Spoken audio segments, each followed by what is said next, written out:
आप्तकामो यदुपतिः कृतवान् वै जुगुप्सितम् किमभिप्राययेतन्नः संशयं चिन्तिसूरता।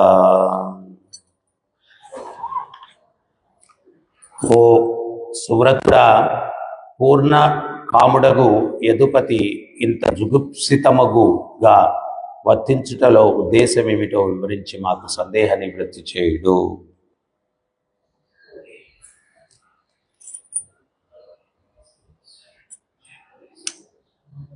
మామూలుగా మనందరం కూడా చర్చించుకుంటూ ఉంటాం.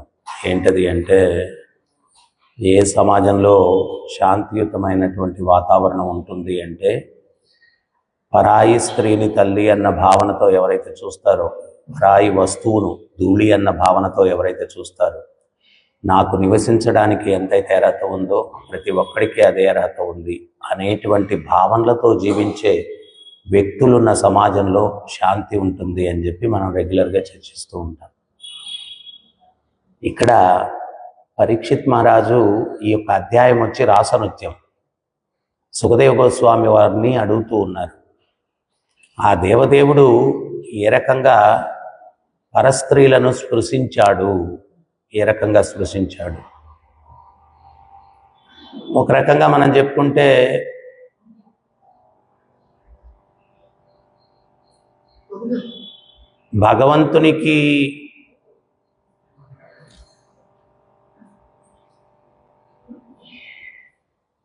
భగవంతునికి నాసనృత్యం చేసినప్పుడు ఆయన యొక్క వయస్సు వచ్చి 7 సంవత్సరాలు. అది ఒకటి మనం పరిగణలోకి తీసుకోవాలి. దానికన్నా ముందు యాక్చువల్గా సుఖదేవ గోస్వామి ఏం సమాధానం చెప్తాడో ఆయన దగ్గర నుంచి విందాం. దాని గురించి నేను చెప్పాలనుకోవట్లేదు. ఆయన ఏం చెప్తాడో చెప్పండి, అదే మనం చర్చిద్దాం. కానీ ఒక ముఖ్యమైనటువంటి అంశం, రాసనృత్యం జరిగినప్పుడు భగవంతునికి 7 సంవత్సరాల వయసు. తర్వాత ఇటువంటి సందేహాలు పరీక్షిత్ లాంటి మహాత్ములు ఎందుకు సంధిస్తారు, దానికి ప్రభుపాదుల వారి భాషల్లో చెప్తున్నారు. భవిష్యత్తులో ఏంటి అంటే, చాలామంది ఏంటంటే ఆధ్యాత్మిక దృష్టి లేకపోతే భౌతికమైనటువంటి దృష్టితోనే ఉంటారు. భౌతికమైనటువంటి దృష్టితోనే ఉంటారు అన్నమాట. సో అందువల్ల మనం ఏంటి అంటే, ఆధ్యాత్మిక దృష్టి లేనటువంటి వ్యక్తులకి ఇటువంటి సందేహాలు వస్తూ ఉంటాయి. అటువంటి సందేహాలను నివృత్తి చేయడం కోసం ఒక ప్రామాణికమైనటువంటి ఆచార్యులు సుఖదేవ గోస్వామి ద్వారా, ఇప్పుడు పరీక్షిత్ చెప్తే అదేంటి అంటే, ఆయన రాజండి, ఆయన చెప్తే ఏంటండి అంట. సో ఒక ఆచార్యుడు, ఒక తపస్వి, ఒక జీవన్ముక్తుడు అయినటువంటి గురువర్యులైనటువంటి సుఖదేవ గోస్వామి ద్వారా ప్రపంచానికి సత్యం ఏంటో తెలియపరచాలా అనేటువంటి దృక్పథంతో పరీక్షిత్ ఇక్కడ అడుగుతూ ఉన్నాడు. పరీక్షిత్తు ఆయన రాజైనప్పటికీ కూడా గొప్ప భక్తుడు. శ్రీల ప్రభుపాదుల వారు చెప్తారు, పరీక్షితుల వారితోటి రాజర్షి అనేటువంటి పదం అంతమైపోయిందని చెప్పి, తర్వాత రాజర్షులు ఎవరు లేరని. రాజర్షి అంటే రాజు ఋషి రెండు కలిపినటువంటి వ్యక్తి, అంటే రాజుగా ఉండి ఆధ్యాత్మిక దృష్టి కలిగినటువంటి వ్యక్తి. ఋషికి ఆధ్యాత్మిక దృష్టి ఉంటుంది. సో పరీక్షిత్తు రాజర్షి. తర్వాత ఇంకోటి ఏంటి అంటే, పరీక్షిత్తు తల్లి గర్భంలోనే భగవంతుణ్ణి దర్శించినటువంటి వ్యక్తి. తల్లి గర్భంలోనే దర్శించాడు ఆయన. అంటే కొంతమంది ఏదో తపస్సులు చేసి అవన్నీ చేసి సాధన చేసి భగవంతుణ్ణి దర్శనం చేసుకుంటారు. కానీ తల్లి గర్భంలోనే పిండ దశలో ఉన్నప్పుడే భగవంతుణ్ణి దర్శించినటువంటి గొప్ప వ్యక్తి పరీక్షిత్ మహారాజ్ అన్నమాట. ఆయనకి సందేహం అన్నటువంటిది ఏం లేదు, సందేహాలు ఏం లేవు ఆయన. కానీ ప్రాపంచిక దృష్టితో ఉన్నటువంటి వ్యక్తులకు ప్రాతినిధ్యం వహిస్తూ ఆయన ఇటువంటి ప్రశ్నలు అడుగుతూ ఉన్నారు.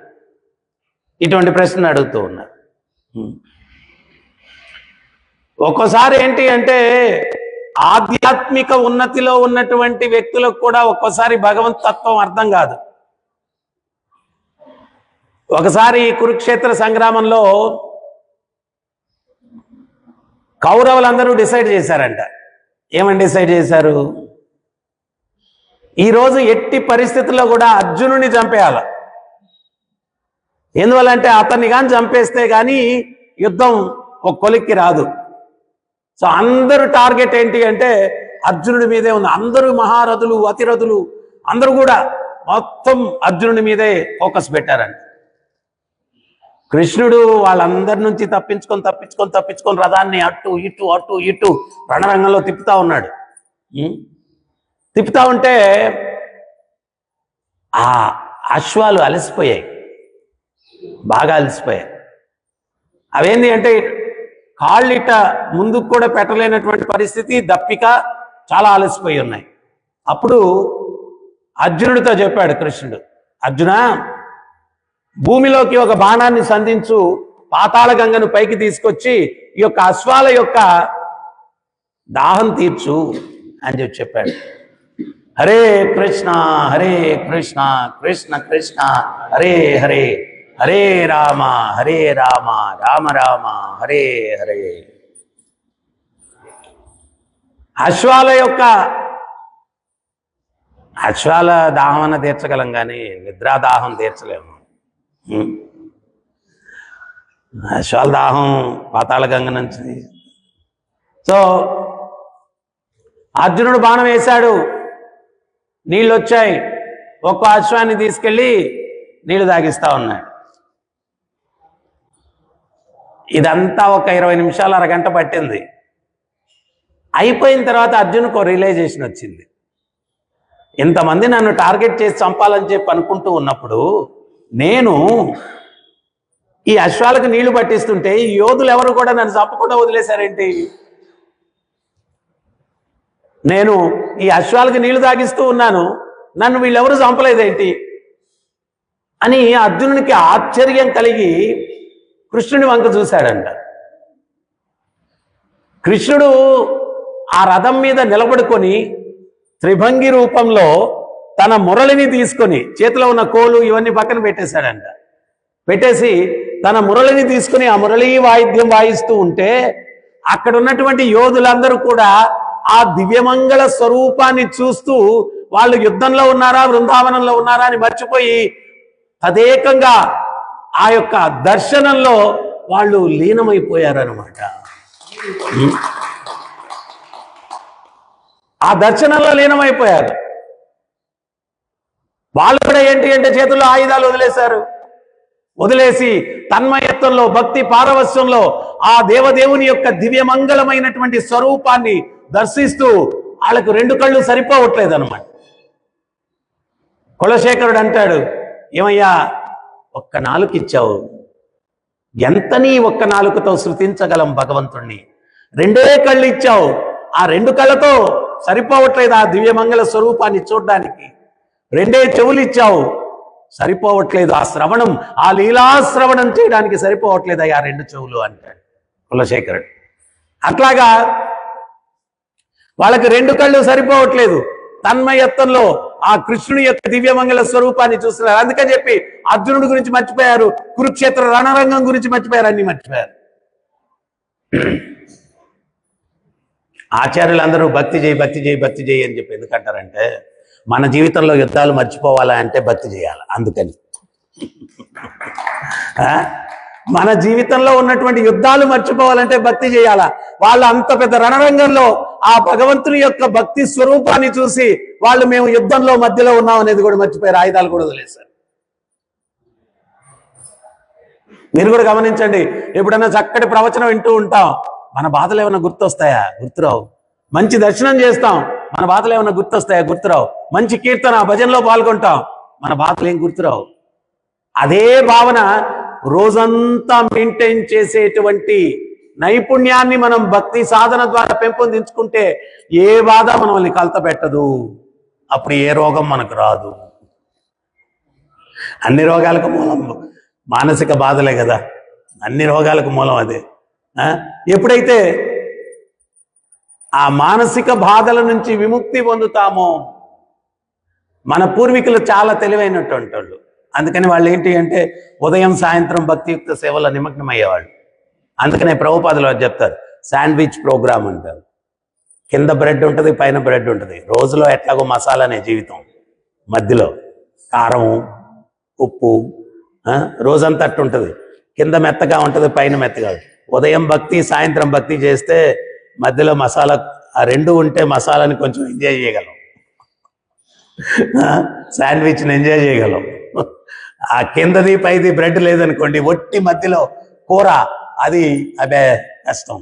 రెండు ఉండాలి, మధ్యలో ఉన్న ఒక రెండు పైన కింద ఉంటేనే.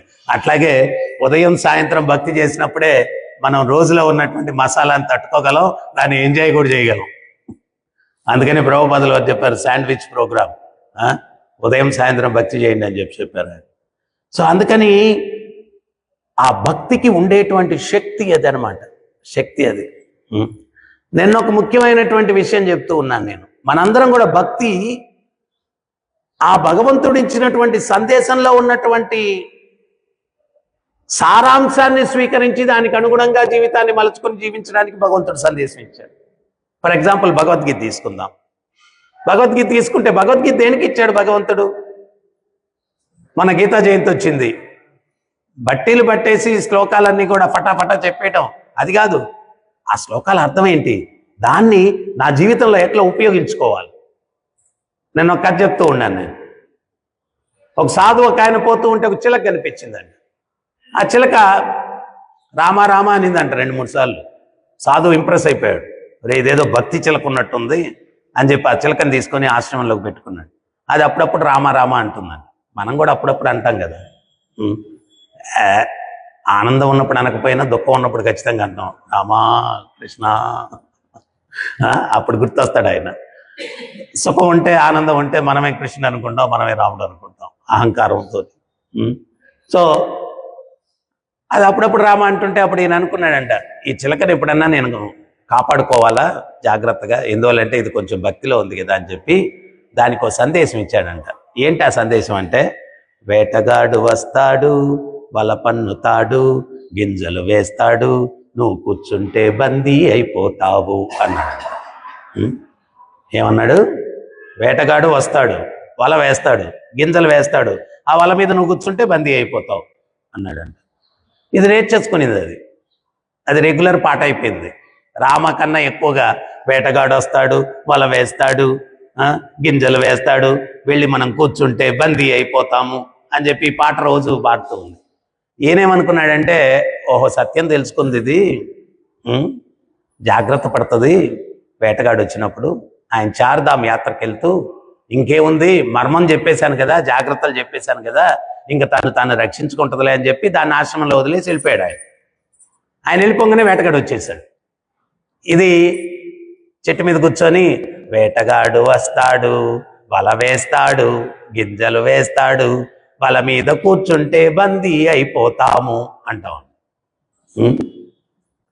వాడు నిజంగానే వచ్చాడు. వాడేమనుకున్నాడంటే, నా గురించి బాగా తెలిసినట్టుంది కానీ ఇది చిక్కకపోయినా వేరే పక్షులన్నీ చిక్కుతాయి కదా అని చెప్పి వాడు వల వేశాడు, గింజలు వేశాడు, ఇది పోయి దాని మీద కూర్చుంది. కూర్చొని కూడా ఏం చెప్తుంది, వేటగాడు వస్తాడు, వల వేస్తాడు, గింజలు వేస్తాడు, దాని మీద కూర్చుంటే బందీ అయిపోతాము అంటావు. బందీ అయిపోయింది, వాడు పట్టుకుపోయాడు, శుభ్రంగా పేకు వస్తున్నాడు. వస్తుంటే కూడా ఇదే చెప్తుంది, వేటగాడు వస్తాడు, వల వేస్తాడు, గింజలు వేస్తాడు, కూర్చుంటే బందీ అయిపోతాము. సర్వధర్మాన్ పరిత్యజ్య మామేకం శరణం వ్రజ అహం తాం సర్వ పాపేభ్యో మోక్షయిష్యామి మా శుచః. అన్ని ధర్మాలు వదిలిపెట్టి నాకు శరణాగతి పొందు అంటున్నాడు భగవంతుడు. కానీ మనం శ్లోకం చెప్తాం కానీ శరణాగతి పొందము. ఈ యొక్క చిలకలాగా శ్లోకం పట్టి పడతాము. ఆయన ఏమన్నాడు, అన్ని ధర్మాలు వదిలిపెట్టి నాకు శరణాగతి పొందు, అహం తాం సర్వ పాపేభ్యో, అనాదిగా చేసినటువంటి పాపాల నుంచి నిన్ను విముక్తిని చేసి మోక్షాన్ని నీకు ప్రసాదిస్తాం. కానీ శ్లోకం చెప్తాం శరణాగతి పొందాం, శ్లోకం చెప్తాం శరణాగతి పొందాం. దీని సారాంశం ఏంటి అంటే, నీవు భగవంతుడు ఇచ్చినటువంటి తత్వాన్ని బట్టి పట్టడం కాదు, దాన్ని నువ్వు అనుసరించాలయ్యా. అనుసరించాలా? అనుసరించకపోతే ఉపయోగం లేదు. ఆ సాధు ఆ చిలక్కి ఎందుకు సందేశం ఇచ్చాడు? అరే నువ్వు వేటగాడి వల్ల చిక్కుకోకుండా ఉండాలని సందేశం ఇచ్చాడు. అదేమనుకునేది? అదేదో పాట అనుకునేది. మనం కూడా భగవద్గీత ఏదో పాట అనుకుంటూ ఉన్నాం. భగవద్గీత ఏదో ఒక కళాకారుని యొక్క కళ అనుకుంటూ ఉన్నాం ప్రదర్శించడానికి. కాదు, అది నీకు సందేశం. అనుసరించి నీ జన్మను ధన్యం చేసుకునే దానికి అదొక సందేశం. భగవద్గీత ఒక సందేశం, భాగవతం ఒక సందేశం, మహాభారతం ఒక సందేశం, రామాయణం ఒక సందేశం. మానవాళి మనుగడ కోసం, జీవుడు ఉద్ధరింపబడ్డం కోసం ఆ దేవదేవుడు ఇచ్చినటువంటి సందేశం అది. ఆ దేవదేవుడు ఇచ్చినటువంటి సందేశం. ఊరికే దాన్ని పఠించడం కాదు. దాని పరమార్థం ఏంటి? నన్ను నేను ఉద్ధరింపు చేసుకునే దానికి భగవంతుడు ఇచ్చిన సందేశం అది. సందేశం అది.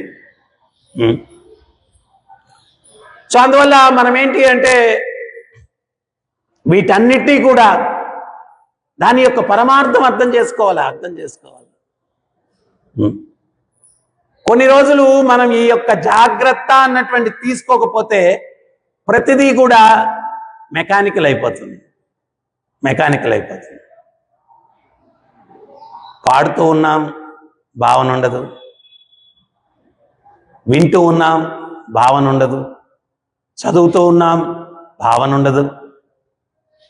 దేనికి భావన ఉండదు? దానివల్ల ఉపయోగం ఏముంది? సో అందువల్ల మనం ఏంటి అంటే భగవంతుడు కూడా భావోగ్రాహి జనార్దన. భావం తెలుసుకోవాలా? తత్వంలో ఉన్నటువంటి భావాన్ని తెలుసుకోవాలి. ఆ భావాన్ని అనుసరించడానికి మనం ప్రయత్నించాలా? ఏమనిమా ఏంటి అక్కడ చూడు.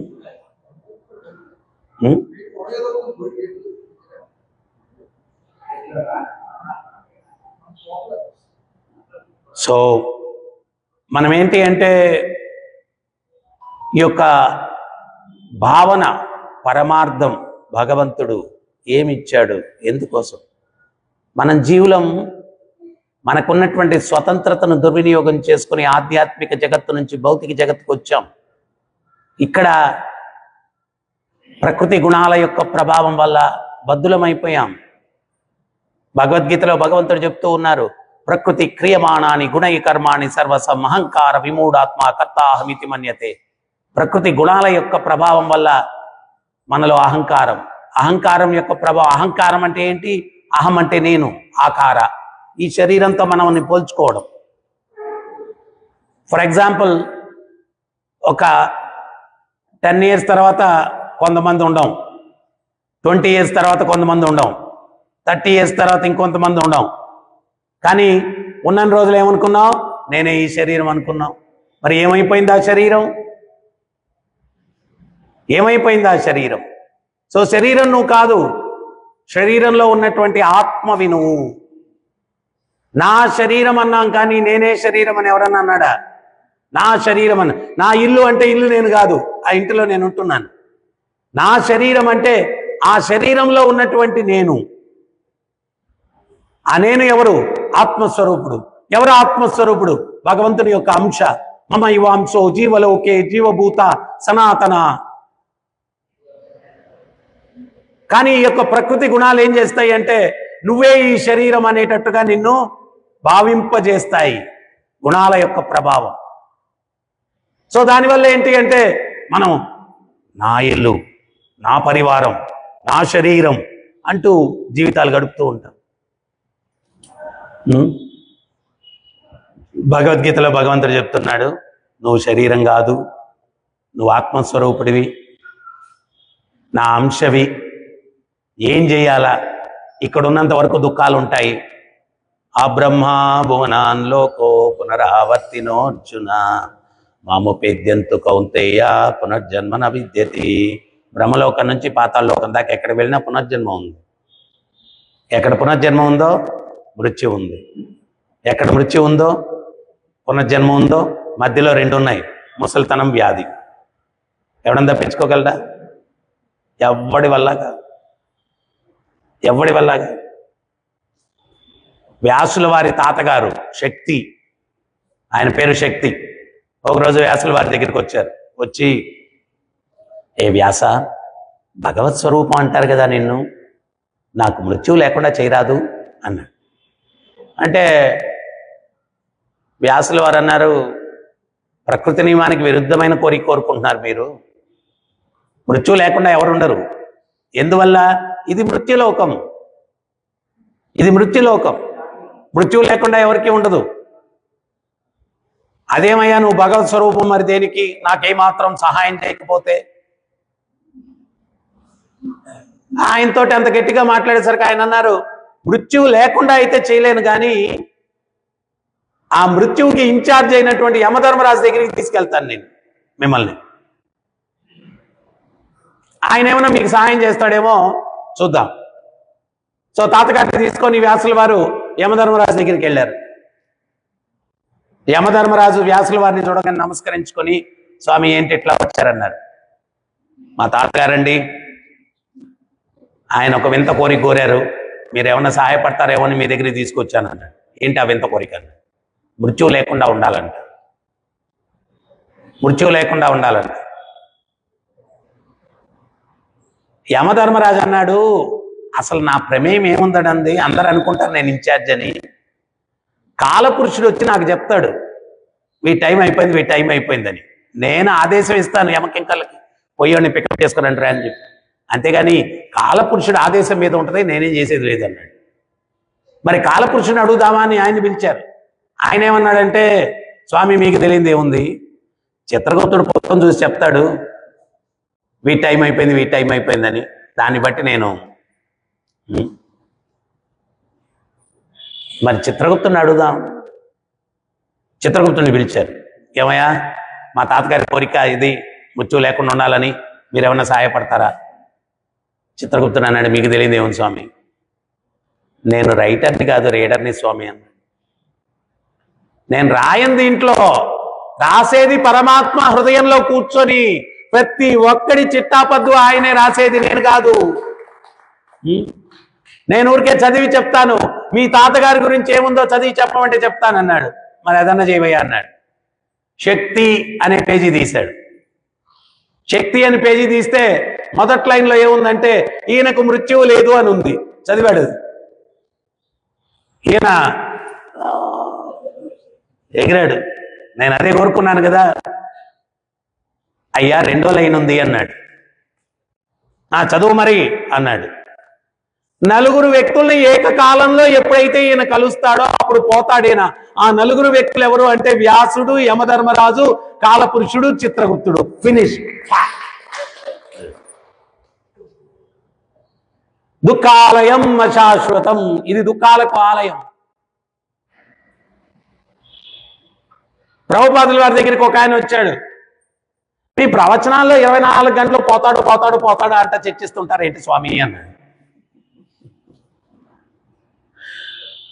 అది గుర్తు చేయకపోతే వీడు ప్రిపరేషన్ అవ్వడరా నాయన, అందుకని రోజు గుర్తు చేస్తా ఉన్నాడు. అది గుర్తు చేయకపోతే వీడు ప్రిపేర్ అవ్వడు. యమధర్మరాజుని దక్షుడు అడిగాడు, యక్షుడు అడిగాడు, ఏమని, ఈ సృష్టిలో అతి ఆశ్చర్యకరమైన విషయం ఏంటి? కిం ఆశ్చర్యపరం, కిం ఆశ్చర్యపరం, అతి గొప్ప ఆశ్చర్యకరమైన విషయం ఏంటి? ప్రతి ఒక్కడు చనిపోయేది ప్రతి ఒక్కడు చూస్తూ ఉన్నాడు, కానీ ఎవడికి వాడు మాత్రం నేను ఇక్కడ ఫెవికాల్ అంటించుకొని శాశ్వతంగా ఉంటానని చెప్పి ఏర్పాట్లు చేసుకుంటాడు. అంతకన్నా ఆశ్చర్యం ఈ సృష్టిలో ఇంకోట్లేదు. అంతకన్నా ఆశ్చర్యకరమైన విషయం ఇంకోట్లేదు. నన్ను ఒక ఆయన అడిగాడు, గురువుగారు ఆడు చనిపోయి అందరూ ఇంట్లో వాళ్ళు ఏడుస్తూ ఉంటే డప్పులు డమ్ములు పెట్టి అంతా కొట్టుకుంటూ ఆమెను ఊరేగింపుగా తీసుకెళ్తారేంటి గురువుగారు అని. పాశ్చాత్య సంస్కృతి ఏంటి అంటే, వాడిని డబ్బాలో పెట్టేసి రెండో వ్యక్తికి తెలుసుకుండా తీసుకొని వెళ్ళిపోతారు. ఇక్కడేమో దమ్ములు డప్పులు డాన్సులు చేసుకుంటూ తీసుకెళ్తారు. ఇంట్లో నిద్రపోయేవాడు కూడా లేచి రావాలి, బయటికి వచ్చి చూడాలా, చూసి అర్థం చేసుకోవాలా, నాకు కూడా ఒకరోజు ఇదే గతి, ఆ గతి నాకు పట్టే లోపల నేను చేయాల్సింది ఏంటి అని రిమైండ్ చేయడం కోసం దమ్ములు డప్పులతోటి తీసుకొని వెళ్తారాన్ని. ప్రతి ఒక్కడికి గుర్తు చేయడం. బాధ్యతను గుర్తు చేయడం, నిజమైన బాధ్యతను గుర్తు చేయడం. నువ్వు మృత్యువును చేరుకోబోయే లోపల ఏం చెయ్యాలా? 18,000 శ్లోకాలతో ఉన్నటువంటి భాగవతం పుట్టిందే దానికోసం పుట్టింది. పరీక్షిత్తు 7 రోజుల్లో మరణిస్తాడు అన్నప్పుడు ఆ 7 రోజుల్లో మరణించబోయే లోపు, ఆ మృత్యువును నన్ను చేరుకోబోయే లోపు నేను ఏం సాధించాలా? ఇది మొట్టమొదటి ప్రశ్న పరీక్షిత్తు అడిగింది.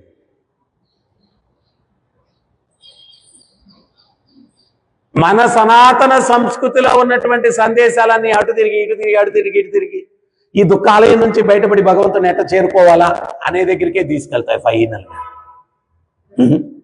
అనే దగ్గరికే తీసుకెళ్తాయి. ఈ దుఃఖాల నుంచి నువ్వు ఎట్లా భగవంతుడిని చేరుకోవాలా? మనం కృత్రిమమైనటువంటి అసత్యాలను బోధించం. ఏం పర్వాలేదు, నువ్వు పాపాలు చేసాయి, మా దగ్గరికి వచ్చాయి, మా దగ్గర ఫెనాయిల్ కంపెనీ ఉంది, మేము కడిగేస్తాం.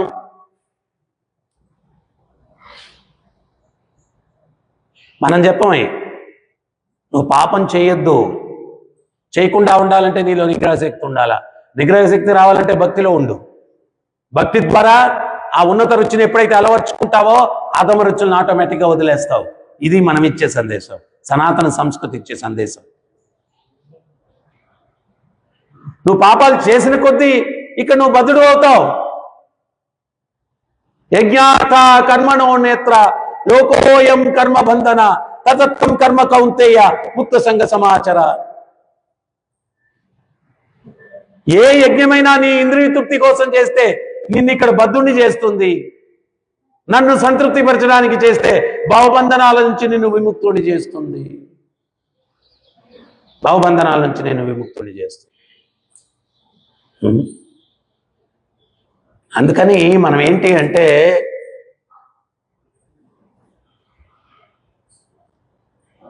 ఇటువంటి మహాత్ములు, పరీక్షిత్తు, ఇటువంటి మహాత్ములు అందరూ కూడా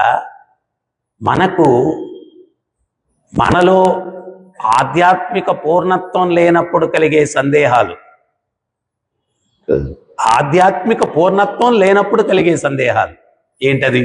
కృష్ణుడు రాసనృత్యం చేశాడంట, మీ శాస్త్రం అందరికీ చెప్తుంది. ఏమని చెప్తుందంటే స్త్రీతో అట్టుండాలా, ఇట్టుండాలా, జాగ్రత్తగా ఉండాలా, అది చెప్తుంది. మరి ఆయన చేశాడు అంటే భగవంతుణ్ణి కూడా మనం ఏంటి అంటే మన లెక్కలో వేసుకొని చూస్తాం. మన లెక్కలో వేసుకొని చూస్తాం. ఆయన ఒక్కడే పురుషుడు, మిగిలిన వారందరూ ప్రకృతి. ఇప్పుడు ఈ భౌతిక జగత్తులో మనం ఈ యొక్క పురుష రూపాలని కలిగి ఉన్నాం, కానీ నిజానికి మనం కూడా స్త్రీనే, ప్రకృతే. బృందావనంలో గోపికలందరూ కృష్ణుడు వెన్న దొంగతనం చేసేటప్పుడు వచ్చి అంటారు, దొంగ దొంగ దొంగ అంటారు. కృష్ణుడు అంటాడు, నేను కాదు దొంగ అంటాడు, మీరే దొంగలు అంటారు. మేమెంట దొంగ, మా వెన్న నువ్వు దొంగతనం చేస్తూ నువ్వు మమ్మల్ని దొంగ అంటావా అంటాడు. అప్పుడు కృష్ణుడు అంటాడు, మీ వెన్న, మీ ఇల్లు, ఈ భూమి, ఈ బ్రహ్మాండము, అఖిలాండ కోటి బ్రహ్మాండాలు, వాటన్నిటికీ కూడా యజమానినే. నాది ప్రతిదీ నేను తీసుకున్నప్పుడు నేను దొంగను కాదు. నాది నా అనుమతి లేకుండా మీరు అనుభవించినప్పుడు మీరు దొంగలు, నేను కాదు దొంగ. నా అనుమతి లేకుండా మీరు అనుభవించినప్పుడు మీరు దొంగలు.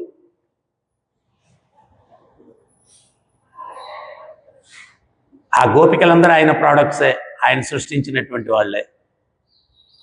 ఇప్పుడు మీరు కష్టపడి ఏదైనా సంపాదించుకుంటారు, దాన్ని మీరు అనుభవిస్తే కొంతమంది చూస్తుంటారు, ఎవరో కష్టపడి ఆడు ఫిల్మ్ యాక్టర్ అయ్యాడు, కోట్లు సంపాదించాడు, ఆడు కష్టపడి సంపాదించుకున్నాడు, ఈడేడుపు, వాడు అనుభవించేస్తున్నాడు, వాడికి అన్ని కార్లు ఉన్నాయి, ఎన్ని కార్లు. నువ్వు కూడా కష్టపడి ఉండకూడదా? చేసి ఉండకూడదా? సో భగవంతుని సృష్టిది అంతా ఆయన సృష్టించాడు. ఆయన అనుభవిస్తే నువ్వెవరు, నేనెవరు మాట్లాడడానికి? ఆయన ప్రొపరైటరు, ఆయన ప్రాపర్టీ అది. మనకేం అధికారం లేదు దేని మీద కూడా. మనం కూడా ఆయన ప్రోడక్ట్సే, ఆయన తయారు చేస్తేనే మనం. సో అందువల్ల రేపు సుఖదేవ్ గోస్వామి ఏం చెప్తాడో వెయిట్ చేద్దాం. సో ప్రశ్నలు అయితే మనలాంటి అజ్ఞానులను జ్ఞానం అనేది కల్పించాలా, మనలో ఉన్నటువంటి సందేహాలు నివృత్తి చేయాలా అనేటువంటి దృక్పథంతో పరీక్షిత్ ఇక్కడ ఇటువంటి ప్రశ్నలు అడుగుతూ ఉన్నాడు. హరే కృష్ణ. ఎవరికైనా ఏమైనా సందేహాలు ఉన్నాయా, డౌట్స్?